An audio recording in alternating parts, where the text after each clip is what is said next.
เป็นจังไดเปิดใจไปแล้วมีแล้วผู้บ่าวเอ้ยก็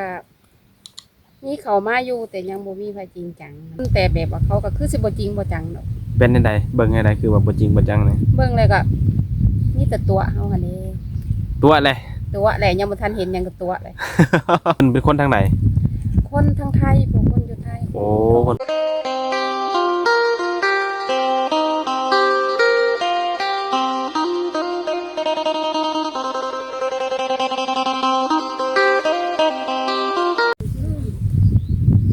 กราบสบายดีและสวัสดีเด้อพ่อแม่พี่น้องเนาะ FC โมสุขุสุคนเป็น FC ฝั่งลาวฝั่งไทยหรืออยู่ต่างประเทศทุกคนเนาะ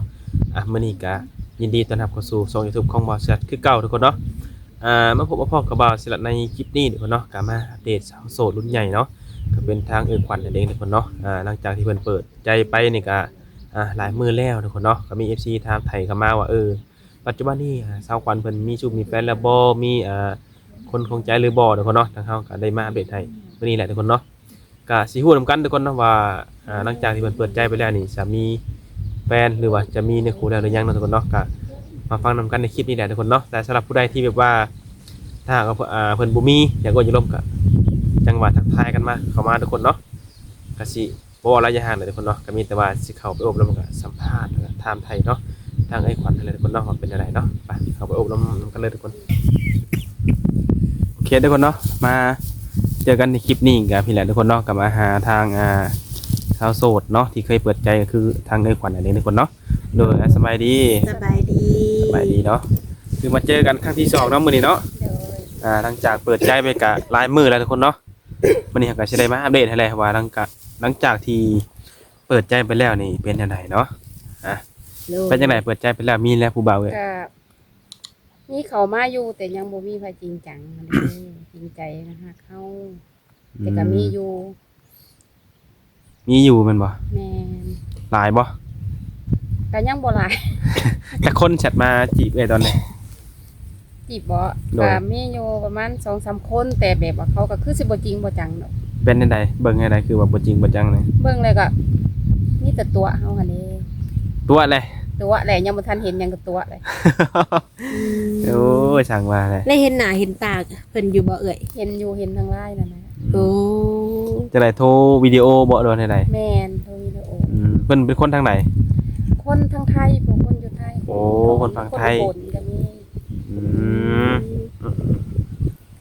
ส่วนมากที่เขามาจีบเนี่ยมีแต่คนไทยบ่ แม่นมีแต่คนไทย ผู้บ่าวลาวนี่บ่มีเลยบ่ บ่มีใครเขามาหาเลย โอ้มีแต่ผู้บ่าวไทย โดย มีอยู่คนเขามาลมมาจีบเราไงกันเนาะ แม่นมีอยู่ แต่ว่ายังบ่เจอคนที่จริงใจ แม่น โอ้คำว่าจริงใจสำหรับนี่คันเบิ่งแล้วเห็นได้ใจอยู่ว่าเขาจริงใจกับเฮา ก็ เนี่ย จริงใจว่าคันเว้าเข้ามาหาเฮาก็ให้มาหาโลดให้มาเบิ่งโลด อืม อืมบ่ต้องแบบว่าเดือนนั้นเดือนนี้ โอ้เพิ่นยังบ่ว่างบ่หรือว่าใดๆซะ จ้ะ มีบ่สักคนที่ว่าสิมาหาเนี่ย ก็ว่าเคยว่าสิมีอยู่แต่เพิ่นก็นัดกับไกลโพดนั่นเอง นั่นอยู่ไส นัดแบบว่าเป็นโพดสงกรานต์โพดหรือว่ามีหยัง เออ อืม สงกรานต์ก็อีกบ่กี่เดือนเนาะแม่นบ่ แม่ แต่ว่าในใจนี่คืออยากเห็นตัวจริงกันไวๆแม่นบ่ เห็ตัวจริงไวๆแล้วก็อยากเห็นไว เออ สาวสุใจฮ้อน สไตล์แบบว่า อยากให้มาเห็นตัวจริงกันไวๆหย่อนอย่างแบบว่า เห็นแล้วคันเฮามักเขาก็สื่อสารต่อแม่นบ่ ๆโดย เพิ่นมักเฮามักเพิ่นก็สื่อสารต่อ โดย บางทีเพิ่นก็คุยกันไป 4-5 เดือนมาเห็นตัวจริงกันเอ้าใจคือบ่มักคือว่าบ่อยากโอ้อยากล้มแบบนี้นะแม่นบ่ขยันมันเสียเวลาบ่ แม่นอย่าเสียเวลาถ้าแบบว่าอยากล้มแบบใดขณะใดก็ให้เขามาคุยกันก่อน โอ้แม่นๆเนาะคือความคิดที่เพิ่นวางไว้นี่ก็คือว่าก็ดีอยู่เนาะทุกคนเนาะ แม่น มันก็ ว่าคุยอยากเป็นพี่ หรืออยากเป็นน้องหรืออยากเป็นคนหักก็เขามาเบิ่งกันก่อน แม่นเนาะ แม่น ก็ถือว่าเป็นไอเดียที่แบบดูดีทุกคนเนาะเบิ่งกันก่อนมาเบิ่งกันจริงกันว่าไงกันเนาะ แม่น เจ้าสิฮับค่อยได้บ่ว่าไงกันเนาะ ก็สิหักข่อยได้บ่ข่อยเป็นคนจนไหนข่อยบ่ได้เป็นคนรวย โดยประมาณนี้แหละทุกคนเนาะคนเข้าใจทุกคนเนาะแต่ว่ามีคนอยากมานัดเจออยู่แต่ว่ามันล้นโพดแม่นบ่ โดนโทษเฮาก็จะไปหาเงินหาหยังนี่แหละเพราะว่าเฮาก็อยู่บ้านเฮาก็บ่มีหันนะ ทุก คนเนาะนั่นแหละทุกคนถ้าผู้ใดคิดว่าตัวเองมีความจริงใจกับเอ้ยเพิ่นเนาะ โดย อยากสร้างครอบครัวหรือว่าอยากจับมือเอ้ยเพิ่นพาหาพาสร้างก็ให้มาเบิ่งตัวจริงเอ้ยเพิ่นก่อนเนาะ โดย โดย แล้วเป็นจังไดมื้อนี้คือได้คุยกันอยู่บ่กับผู้บ่าวมื้อนี้ มันนี่ได้คุยอยู่ ได้คุยอยู่ เดี๋ยวเพิ่นก็ยังอยู่ไกล คนที่ทักเข้ามาลมเอ้ยนี่มีบ่คนที่แบบว่าเอ้ยเห็นแล้วเอ้ยเห็นถึกสายตากับเพิ่นนะ แต่กับไก่เบิ่งไปก่อนนี่แหละ ยังบอกบ่ได้ ยังบอกบ่ได้เนาะ โดย เพื่อนก็แบบว่าคนเข้ามาที่เข้ามาคุมื้อนี่เพิ่นว่าย่านเฮาตัวเฮาผัดย่านเพิ่นตัวจังซี่นะ ต่างคนยัน ต่างคนต่างอย่างกันตัวกันบัดนี้ แม่น มีวิธีแก้บ่สำหรับเอ้ย ถามเพื่อนเด้อว่ามีวิธีแก้บ่ผู้ใดเข้ามานะ แก้ว่าบ่ต้องย่านว่าครับคือเฮามีความจริงใจพอเนาะ แม่น ต้องเฮ็ดใดๆจะจังสิเชื่อใจกันเดี๋ยวนี้เนาะ ถ้าเฮาบ่จริงใจพอถ้าเฮาบ่กล้าเปิดนั่นเฮาบ่มาออกซ่องแบบซี่ดอก เพราะว่าในการออกซ่องนี่เห็นทั่วเบิดเนาะ แม่น เป็นอยู่ไทยอยู่ลาวหรือว่าอยู่ต่างประเทศเห็นเบิดเนาะ แม่น คือการที่เอาเอื้อยเอามาเปิดใจนี่คือเอื้อยนี่มีความบริสุทธิ์ใจพอเนาะ โดย มีความจริงใจพอ โดย โดยทุกคนเนาะฝากน้องๆคิดเบิ่งทุกคนเนาะซั่นๆเนาะสำหรับเอื้อยขวัญมื้อนี้ทุกคนเนาะ โดย บ่ต้องย่านเพราะว่าเอื้อยเพิ่นนี่ก็ย่านคือกัน ย่านผู้บ่าวมาตัวเอื้อยเพิ่นนี่ก็ได้ แม่น ผู้บ่าวย่านผู้สาวเท่านี้ตัวเนาะ ก็เบิ่งกันก่อน โดยแม่นอยู่เนาะ เบิ่งไปก่อน มีบ่สักคนแบบว่าหนุ่มๆที่แบบว่าอยากให้เอื้อยไปหาเพิ่นนี่ ยังบ่มี โอ้มีแต่ว่าประเภทแบบว่าอยากมาหาอยู่แต่ว่าอีกหลายเดือนเนาะ แม่นแน่ สงกรานต์ก็คุยกันไปบางทีสงกรานต์เพิ่นมาแท้ได้ซะ สงกรานต์เพิ่นอาจจะพักเวียกพักงานเพิ่นเนาะ น่าจะได้มาหาอยู่ดอกเลย บ่แน่เนาะบางทีคุยตั้งแต่เดือนนี้ไปฮอดสงกรานต์เบิดรู้สึกมักหักแพงกันบัดมาเห็นตัวจริงกันมันมักกันนี่เบิดอาจจะขอไว้เลยก็มีได้ ถูกให้มีจังซั่นแหละอยากขออยู่ อยากขอแบบนี้เนาะ อยากขอแบบนี้ โดยก็ขอให้ อืม เป็นจริงใช่ไหมไงทุกคนเนาะเอื้อยเพิ่นก็ตั้งใจออกมาเปิดใจหาครูอย่างแท้จริงเนาะ โดยก็คือว่าแล้วไปสิแล้วเนาะพอทักเข้ามาก็ขนาดน้องทักเข้ามานี่ก็แบตโทรศัพท์มันก็บ่ค่อยดีหั่นเด้ โอ้แบตเสื่อม แบตเสื่อม บ่กุมมือแบตมันบ่ กุมมือแล้วก็เข้าไปสระอยู่บ้าน เพราะว่าอยู่นานนี่ก็บ่มีไฟฟ้าเนาะ แม่น โดย ไฟฟ้า โอ้แบบแผ่นโซลาร์เซลล์ก็บ่มีบ่เอ้ย มีแต่แบบว่าเฮาก็สัตว์แต่มันก็มันบ่ว่ามันได้บ่ไวเกินไฟฟ้านะแป๊บเดียวมันก็เบิด ไฟมันบ่แห้ง ไฟมันบ่แห้ง โอ้บ่คือไฟฟ้าเนาะ นี่ก็คือแบบสูตรว่าผู้บ่าวติดต่อมาก็เพื่อสิได้ตอบเพิ่นเนาะ คือแม่ ทักตอนเช้าตอบตอนแรงเหรอ ที่กันน้องโทรทักมานั่นแหละก็เห็น อืม เขาไปเอาโทรศัพท์แล้วก็มาตอบ เออเลย คือผู้บ่าวที่ทักมาก็มีแต่ผู้บ่าวทางฝั่งไทยเนาะ โดย มักอยู่บ่เสยผู้บ่าวทางฝั่งไทยนี่ ก็มักอยู่ถ้าเขามักเฮาหันนะ อืม บ่ได้ติทางฝั่งใดบ่ได้ติทางประเทศใด โดย เอามาได้ คือเอ้อยนี่ก็บ่ได้เลือกเรื่องหน้าตาแม่นบ่ บ่เลือก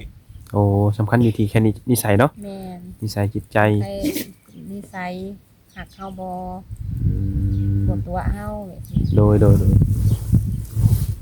คนเนาะก็เข้ามาคุยลงเบิ่งเนาะสำหรับ FC ผู้ที่แบบว่าอยากคุยอยู่ว่าอยากร่วมอยู่แต่ย่านทางเอ้อยเพิ่นมีตัวจังซี่เนาะ คุยมังกรเอ้อยเพิ่นก็มีความย่านเหมือนกันย่านผู้บ่าวตัวตอนนี้ก็ได้ โดยสรุปแล้วสถานะหัวใจไอ้คนในตอนนี้นี่ยังว่างอยู่เนาะ ยังว่างอยู่ หนุ่มๆยังมีสิทธิ์จีบทุกคนเนาะ โดย อายุ50-60ได้เบิด ได้ โอ้ทุกคนเข้ามา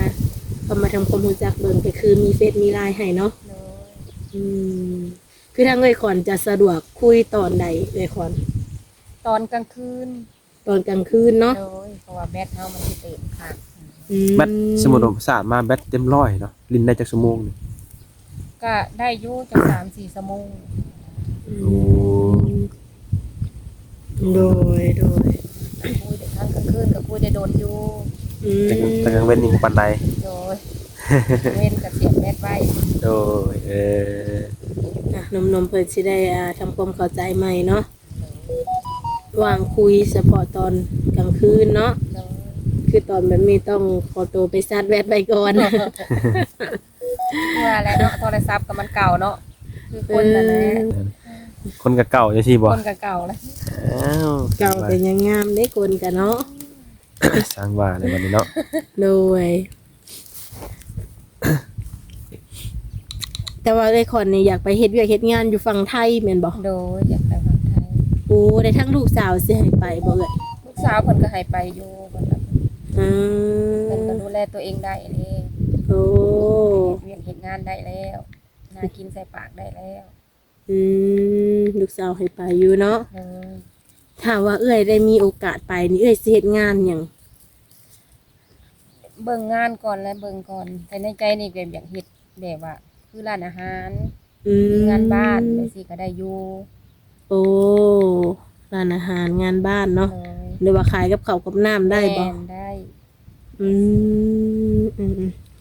โดยบุญเน่เด้นะลงไปฝั่งไทยนัดเจอก็เพิ่นเลยไอ้ขอนมันง่ายเด้ จังว่านี่แหละคันเพิ่นสิมาเจอเฮา โดย แต่ละคนที่ว่าโอลมกันได้เห็นหน้าตาเบิดกูคนบ่ เห็นเบิดทุกคน อืมเพิ่นอายุเท่าไหร่ 60 60 แต่มันมีคนหนึงเพิ่นกับเพิ่นว่าเพิ่นอยู่ญี่ปุ่นแต่แบบว่าเพิ่นก็ย่านเฮาตัวเพิ่นว่าคนซิโนเคยตัวเพิ่น โอ้เพิ่นเคยถึกตัวมาก่อน เคยถึกตัวมาก่อนแล้ว โอ้ คนอยู่ญี่ปุ่นนะเป็นคนไทยบ่ คนไทย คนอุดร ไปทำงานอยู่ญี่ปุ่น เนย อืมไปเฮ็ดอยู่ไกลเนาะ เนย สิมาหาเอื้อยก็ยากได้นี่ ยากแล้วเพิ่นก็ว่าสงกรานต์พูนกันได้มา อืม อดใจรอหน่อยเนาะสงกรานต์บางทีความรักอาจจะสมหวังในมื้อสงกรานต์ก็ได้ จังว่านี่แหละแต่อยากไปเฮ็ดเวียกก่อนนี่แหละคืออยู่ไปสิแล้วอยู่ก็บ่ได้เฮ็ดหยัง บ่มีเงินค้ำใช้ บ่มี นั่น เงิน เนาะ ค้ำใช้แล้วเห็นบ้านเฮาก็ไปสิแล้ว อืม อืมเป็นความเอ่ยว่าเนาะ แม่นคือว่าเฮาอยู่เฮาก็บ่มีเฮาก็ต้องอยากดิ้นรนหา โดย แต่ว่าหนมญี่ปุ่นนี่นะแบบว่าเห็นหน้าเห็นตาเพิ่นเรียบร้อยแม่น เห็นแล้ว โอ้แบบบ่ถึกใจแน่บ่เอ่ย บ่มันเว้าแบบว่าเพิ่นก็ยันเฮาตัวอะนะแบบว่าเว้ามาแล้วเพิ่นก็ยันเฮาตัวแล้วเฮาก็ยันเพิ่นตัว อืมอืมอืมโดย ดูทุกคนเนาะก็มีแต่ว่าแหละทุกคนเนาะมาลุ้นติดตามกันอีกทุกคนเนาะว่าทางเอื้อยนี่จะสมภักสมหวังกับหนุ่มคนใดทางใดเนาะ เนอะ คือส่วนหลายคุยกันแต่ทางเฟซบ่ทางไลน์กับทางเฟซตรงไหนทางไหนหลายกว่า เฟซหลายกว่า เฟซหลายกว่าอืม อืม คือนี่ เฟซก็คือไปซั่นแหล้วโทรมาแล้วก็คิดอยากหายไปก็หายแม่ซี่นะทางไลน์ยังบ่มีไลน์เพราะว่าช่วงนั้นยังบ่ได้สมัครไลน์นี่ โดย อืม มาหากันสมัครไลน์มาเนาะ เนอะ อืม หลักๆแล้วสิเข้ามาทางเฟซเนาะ เนอะ อืมพอเปิดใจหาคู่ไอ้ดิบัดหนุ่มๆผัดเขามาบัดอยากมาตัวมาต้มซ้ำเนาะ โดยแบบมีแต่เข้ามาก็มีแต่ตัว อืม แต่เบิ่งต่อไป คนจริงใจก็มีอยู่คนตัวก็มีอยู่บางทีเพิ่นกำลังเบิ่งเอื้อยอยู่ว่าเอื้อยนี่จะเปลี่ยนแนวบ่หรือว่าเปลี่ยนบุคลิกหรือว่าแนวใดเนาะบางทีก็ได้ เนอะ ต้องให้เวลาซึ่งกันและกันเนาะ เนอะ คือเพิ่นก็ให้เวลาเฮาก็ให้เวลาเพิ่นนี่แหละต่างคนต่างเบิ่งกันนะง่ายๆ เอ้ยยังบ่ทันในเมื่อบ้านเกิด ยัง อืม ไปไผกันว่าสินั่นก็สิไปเฮ็ดเวียกเลยบ่เมื่อนะ โอ้สิไปเฮ็ดเวียกเลย โดย คือพักอยู่พี่เลยแมันบ่ โดย แล้วลูกสาวของเอ้ยนี่พักอยู่ไสจ้ะ ลูกสาวของเอื้อยก็ฝากอยู่บ้านเกิดพุ่นนะ โอ้ มันก็อยู่แต่เพิ่นกับหลานผู้หนึง ไปเฮ็ดงานก็เที่ยวรถบ่รถรับส่งบ่ แม่มีรถรับส่ง อืม เป็นจังไดลูกสาวฮู้อยู่บ่เปิดใจแน่ เพิ่นก็เบิ่งอยู่เพิ่นก็ฮู้อยู่ เพิ่นก็เบิ่งคลิปอยู่ เพิ่น แม่น เพิ่น บ่ บ่ได้มีคำ เพิ่นก็ถามเพิ่นก็ถามอยู่ว่าได้แล้วบ่ครูนั่นเพิ่นถามเข้ามา อืม บอกว่ายังบ่ได้นะ ถามแม่อยู่เนาะ แม่น โอ้ เบิ่งเพิ่นนี่ก็คืออยากให้แม่ได้มีเนื้อคู่แล้วบางอย่างเนาะ อยากให้แม่มีแล้วแม่ก็อายุส่ำนี้แหละเนาะ โอ้เพิ่นเพราะเรื่องอนาคตเนาะว่าไงกันเนาะบัดเฮาเฒ่าโอ้บางทีเพิ่นลูกสาวเพิ่นอาจจะสร้างครอบครัวเนาะ เพิ่นก็ไปอยู่กับครอบครัวเพิ่นน่ะ อืม อืมแล้วเอ้ยวางแผนว่าสิไปเมื่อใดนี่ไปไวบ่ ก็ยังบ่ฮู้ว่าสิไป มื้อใดอันนี้ อืม เบิ่งก่อน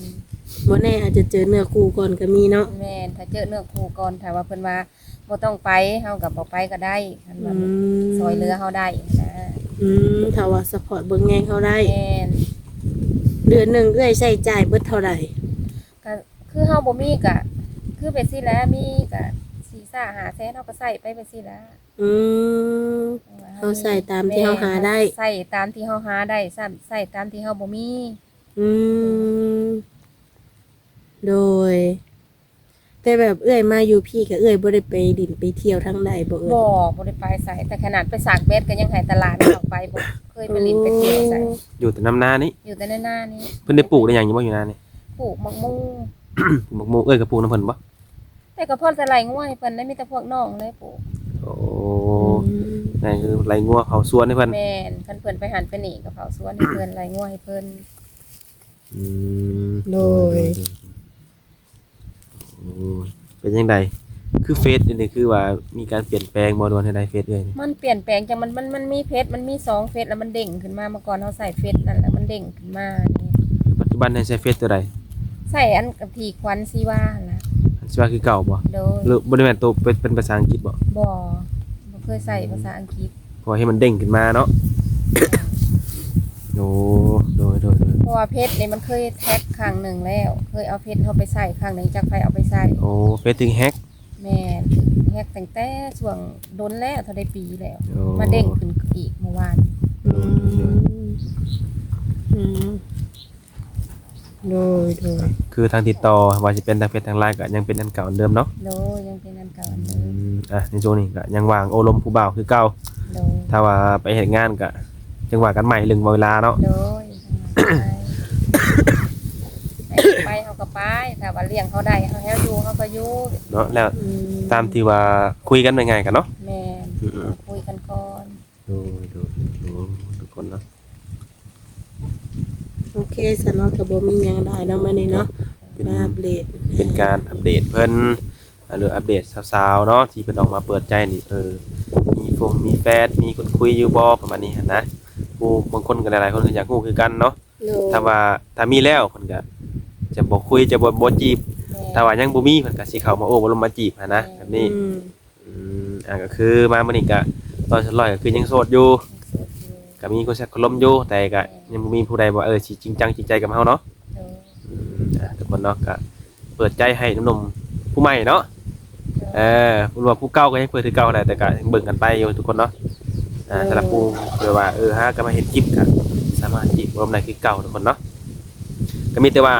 ติดตามตอนต่อไปแหละทุกคนเนาะว่าจะเป็นจังไดเพิ่นจะสมหวังกับบุคคลใดทางใดก็เฮาก็สิได้มาอัปเดตให้ชี้แจงให้ FC หลายๆคนทุกคนกันแหละเนาะแต่สำหรับมื้อนี้ก็สิได้ขอสำนี้ก่อนเนาะไว้พบกันในมื้อหน้าอีกเด้อทุกคนเด้อโดยสบายดี สบายดี